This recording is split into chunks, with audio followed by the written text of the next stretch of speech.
Hello and welcome to Energy Unplugged by Aurora. This podcast features various experts from Aurora having in-depth conversations with key industry leaders, policymakers and academics from all over the world. It explores the hottest topics across the energy market and gives a unique perspective on major energy issues.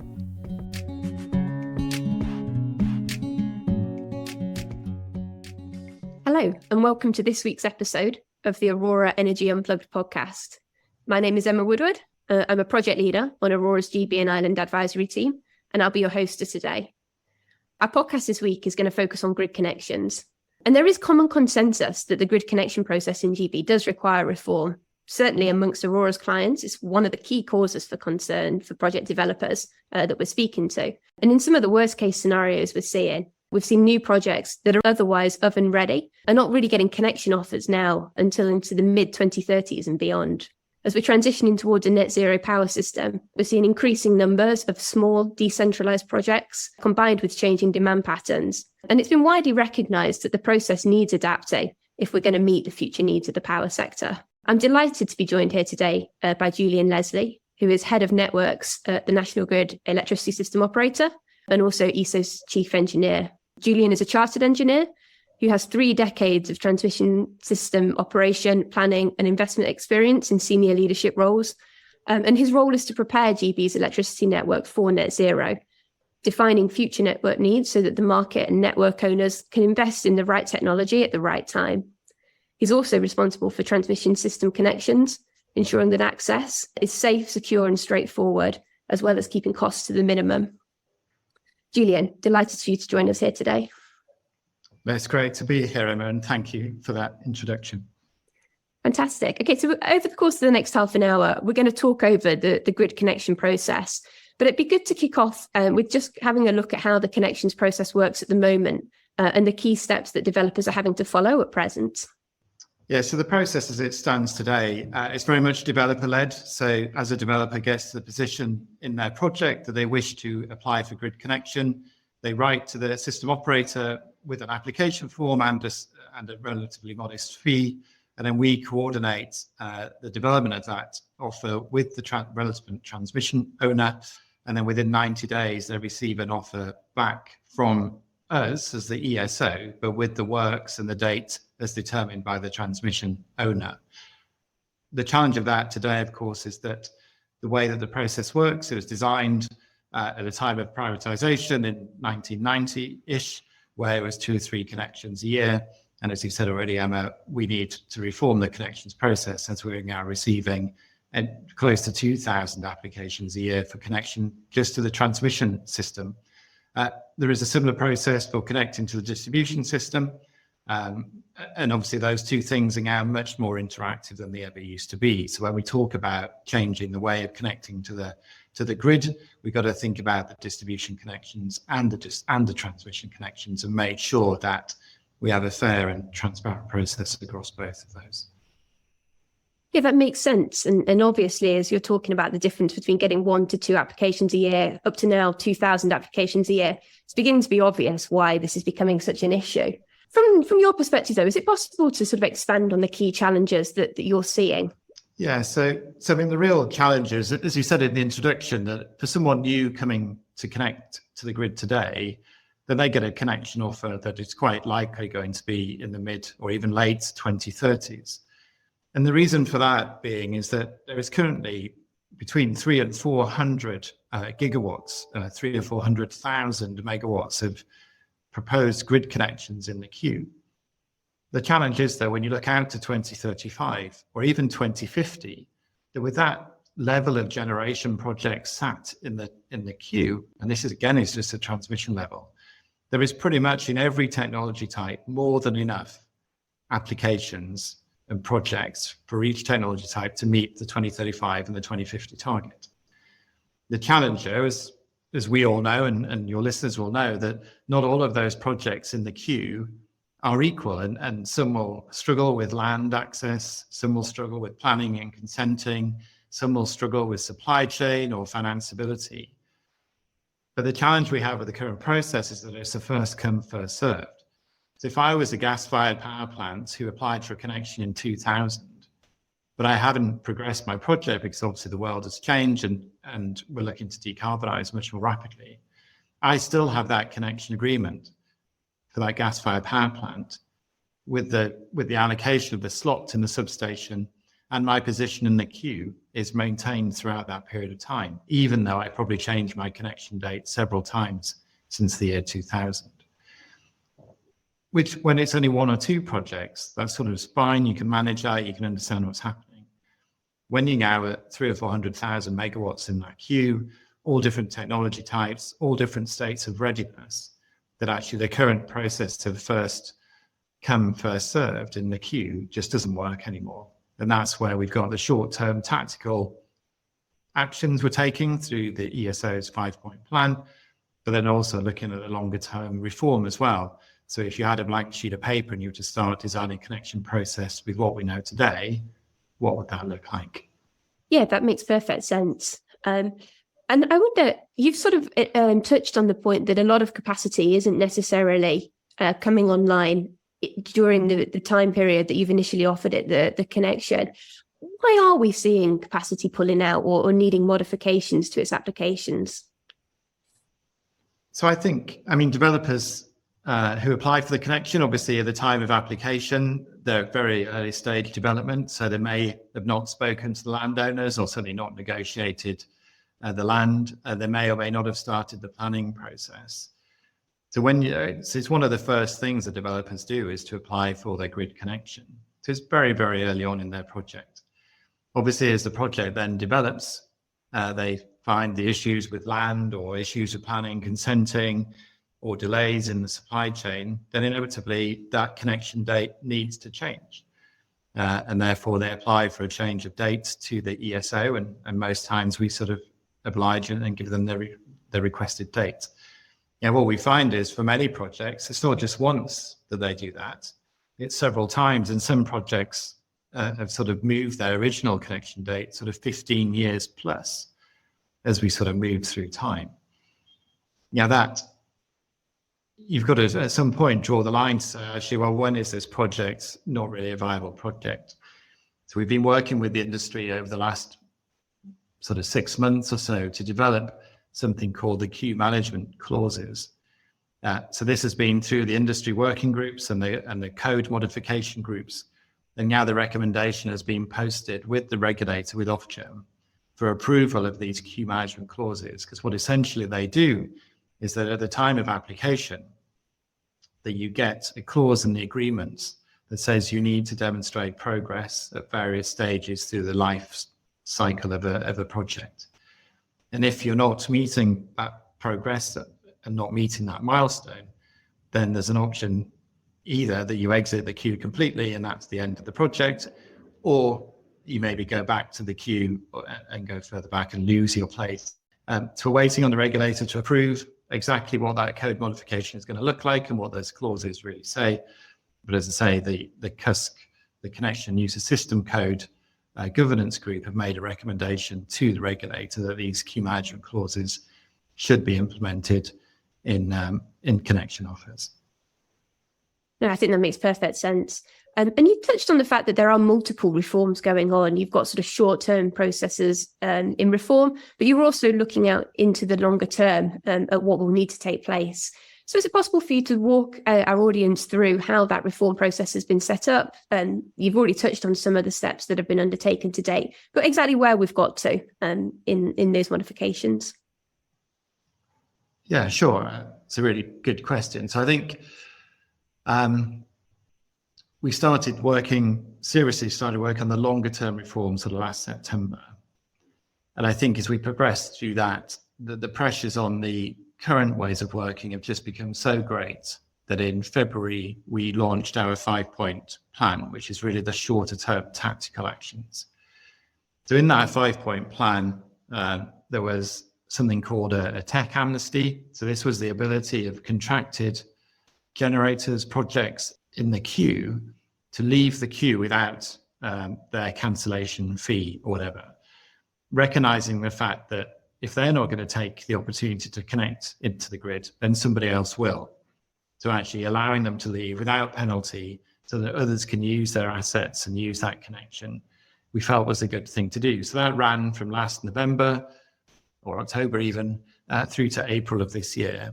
And we had around 8,000 megawatts, 8 gigawatts sign up to that tech amnesty. So they've now left the queue, so they're no longer in consideration. Moving down to that was point one. Point two then is to look at the contracted planning assumptions. So recognizing that there is a massive oversubscription, there always has been, and I guess there always will be.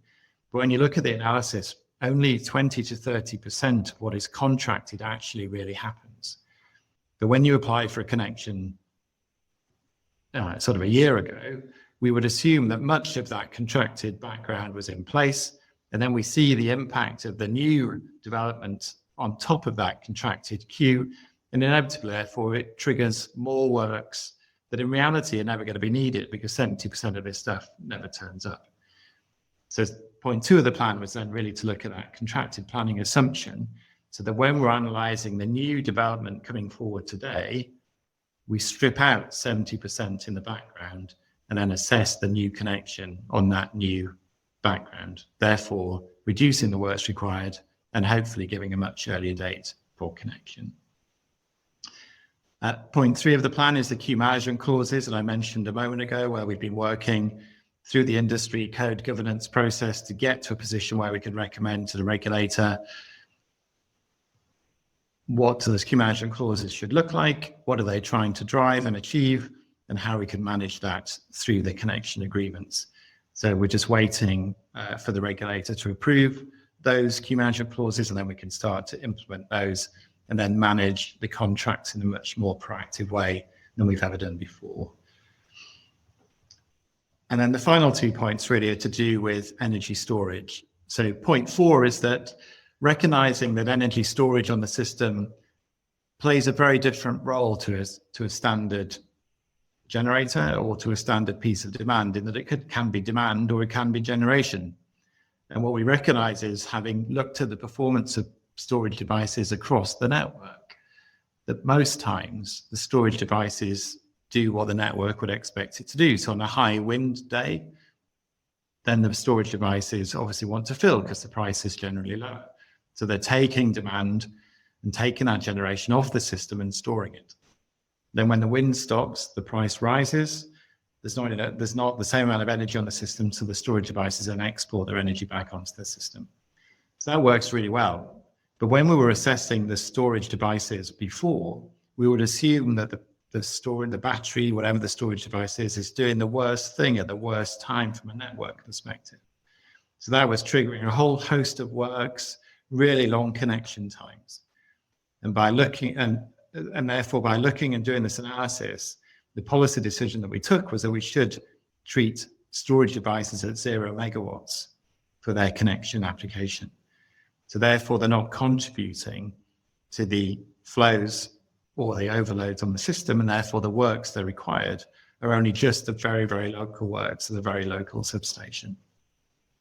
Again, that should accelerate the speed of connection of the battery energy storage. Now, with that, though, gets me to point five, because with that, there is a risk that the storage device isn't doing what we expect it to do, and therefore could be exacerbating a constraint or an issue on the system. And therefore, we've worked with the industry and worked with the storage providers. And point five is that these storage providers being treated at 0 megawatts gives them an earlier date. However, they are what we call non-firm. So if we're operating the system on the day, there's an overload on the system because the storage isn't doing what we thought it would do, then we as a system operator have the ability to call that provider and say, hey, can you turn down your consumption or turn off your export for a couple of hours whilst we manage this problem? And that cost of doing that exercise is borne by the developer, not by the consumer. But again, because the battery should be operating, the storage device should be operating in the way that we'd want it to operate in accordance to the market, then the instances where this would happen should be few and far between. But obviously it depends on the location, et cetera, et cetera. So we'll work with the developers so they get a better understanding of what would cause us to call them to curtail their output, and they can make that risk-based assessment against their business model as to whether to invest or not.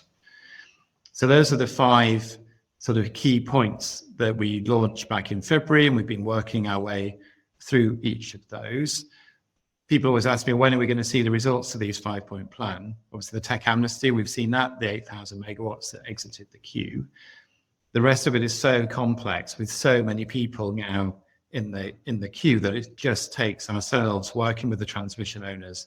It just takes time to work through all of that. We should, in the next few weeks, see some of the results of the storage policy that I've just been talking about.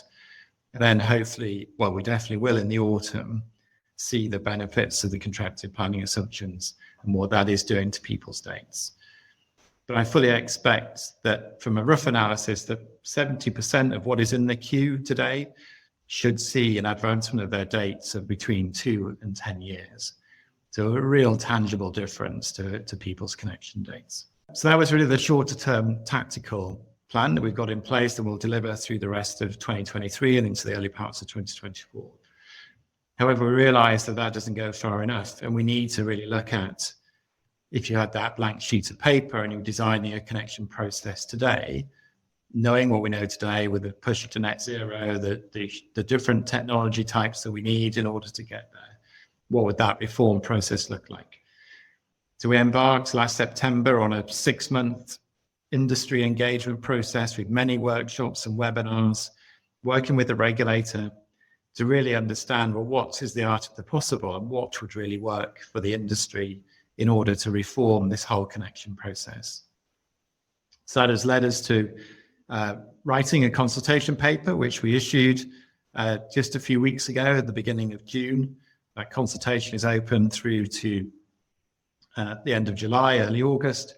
So really seeking those inputs now from a broader perspective, from a whole range of industry players as to what they feel and think about the reformed process that we've recommended that the industry should now follow.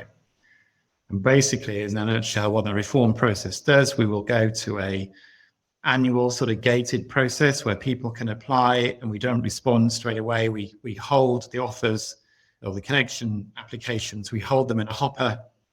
We do an assessment on an annual basis, which allows us to see the scale and the scope of what's required, so we get a much more efficient and coordinated network design.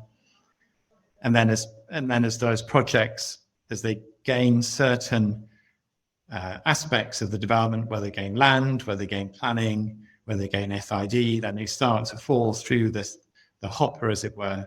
So actually the commitments that they get in terms of date, location, the works involved to facilitate that connection start to filter through. So it means that we are only really doing a detailed network design and engineering on those projects which are progressing and are meeting certain key milestones as they go through their development process, rather than the process today where we do that same detailed engineering for every body that wishes to connect. So I'm hoping then that by the end of the summer, we get all the responses back from industry. We can really look at what the industry feels about the reform, make the tweaks and amendments that inevitably will come through that. And then we need to work with regulators as to how to implement that reform process. If we follow the standard code governance, it'll be probably 2 to 4 years before the reform process will be in place. We don't believe we can wait that long. Therefore, we're working with the regulator to see if there's alternative ways in which we can implement the reform process much more rapidly than that, so we can all start to move on and get the connections for those projects that need it most as quickly as possible. Raised some really interesting points there, but I think the one that I'd be interested in you elaborating on is how you're going to deal with all the multiple voices that are involved in this process. As you've already said, you've got thousands of projects now that are applying for connections, but you're also having to work in collaboration with regulators and presumably with other planning bodies as well to ensure that this process can be resolved for everyone. So how do you deal with those sort of competing sort of interests and competing voices? I mean, I think, as you said at the beginning, Emma, that everybody agrees that the process needs to change. So we've sort of crossed the first hurdle that the regulator, the department in government, and the industry believes this process needs to change. Which is great. When they're all in a room together on a plenary, all the developers go, yes, this must change, because they want their projects to sort of fall through the net and first ready, first connected type approach. So we're working through that. We get great engagement on the 5-point plan that I talked about, great engagement on sort of the need for reform and what we've put out for consultation, I believe, has strong support across the industry. The challenge is always, though, will come to people that are already in the queue that believe they have a valid project. When you're looking at 300,000 or 400,000 projects together, megawatt projects together, that they believe, yes, this needs reform. But then you say to one developer, but you've had this thing for 6 or 7 years, you failed planning 4 or 5 times. Surely this isn't a viable project. Then the developer go, well, yes, obviously, if there's one more chance, we're going to go through and we're going to make the tweaks. We're going to get it through this time. And it's sort of, the challenge is going to be, well, when do you call time on that and say, actually, this isn't a project that is actively being developed and therefore should exit the queue or go to the back of the queue, whatever the key management clauses will say. So there's somebody who has got planning, who has got the land access, who has got the supply chain commitments and the financeability, that they can come forward and connect. So that's going to be the challenge. I think that across the board, everybody agrees change and reform is needed. The challenge will be when you get to the individual project, how do we deal with that? And what challenge are we going to get at that point? And obviously these are bilateral connection agreements, which have been signed in good faith for all of those people in the queue already. So there's going to be quite some challenging conversations, I think, for people to accept the fact that their project isn't perhaps progressing, and the new rules of the game should mean that they exit the queue or go to the back of the queue. So it is going to be tough, but it's going to be hard, I think. But the bigger picture here, it has to be done, because at the moment we've just got projects which aren't progressing in the way that the developer or we would like them to do, and they need to move out of the way and allow those projects that can develop, that are developing, to get them to connect earlier. So it sounds very much like the reforms are going to apply to all projects. It's going to apply to the existing queue just as much as it's going to apply to new projects. Is that correct? I mean, that needs to come out in the wash. I think that if it doesn't apply to the existing queue, then we're not going to see any difference for a good 15 or 20 years. But we haven't got that approval. We don't know what that process would be. I mean, if you look across the globe, because this isn't an issue just constrained to GB, this is an issue right across the globe. And there has been different approaches to this. Spain took a very dramatic approach and said that everybody's back to square one. You've got to reapply under the new rules and the new processes.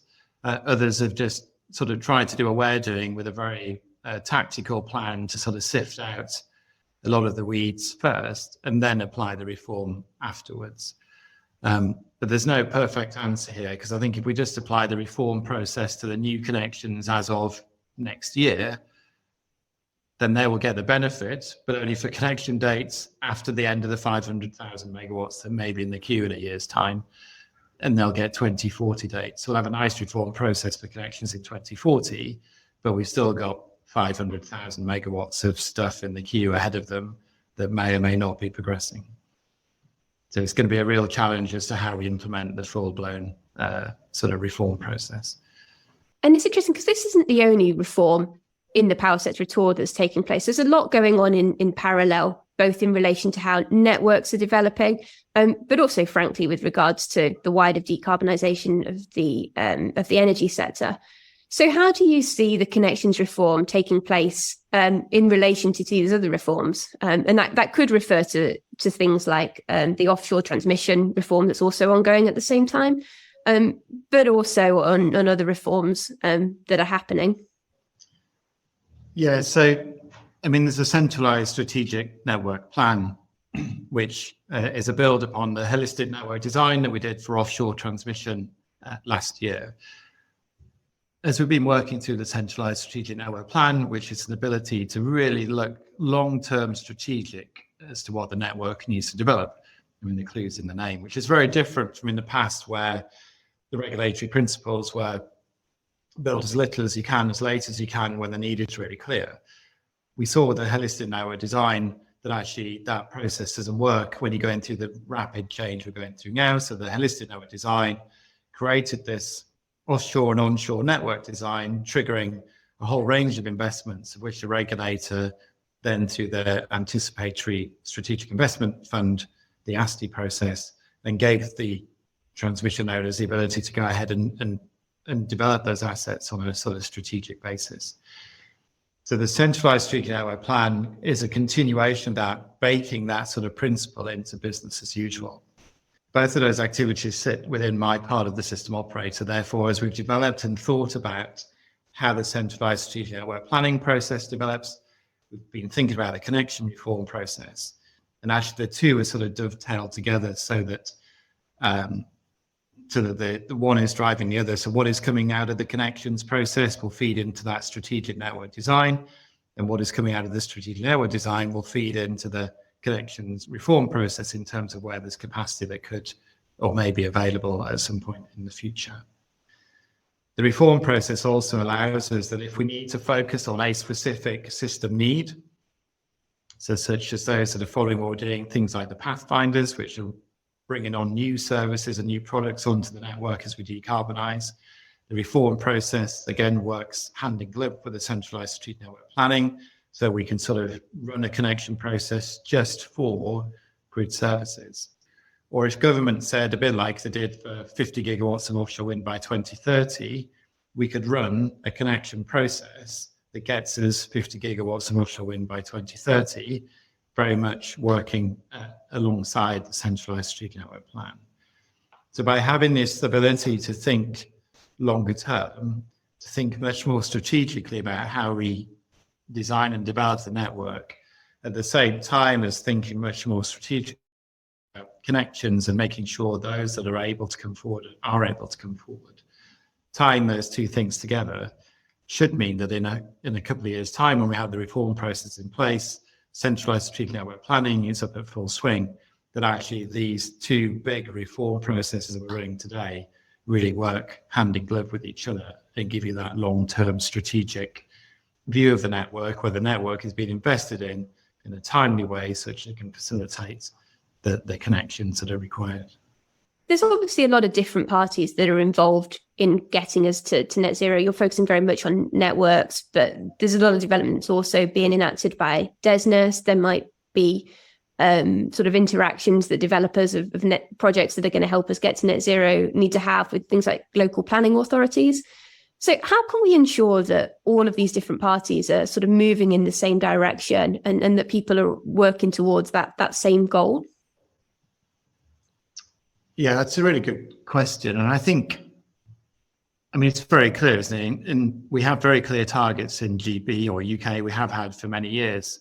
And when I talk about the work that we do here as a system operator, when I talk about it on a global stage, one of the key enablers to be where we are today is that clear government strategy. We had the 2020 renewable target, we had the 50 gigs offshore wind by 2030, we've now got the 100% zero carbon operation by 2035, as well as obviously the 2050 net zero target. So what that does, it creates real clarity as to where it is the network needs to go, and therefore what technologies and what technology mix you need to get there. So we've got that real strong government policy direction that we're traveling in. Therefore, as you're then working towards that, the activities that you need to do, the investments that need to be made, as long as you're heading towards that longer term strategic policy direction, then actually it's relatively straightforward to make the case. Well, we need to build the network because we're heading towards 2030 for the 50 gigs offshore wind.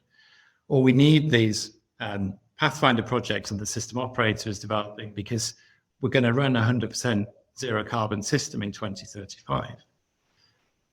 And don't forget, we set ourselves, the system operator, in 2019, we set a target that in 2025, we will run this network at zero carbon for a few hours, over a few days through 2025. 3 times this year already, we've been at 90% zero carbon.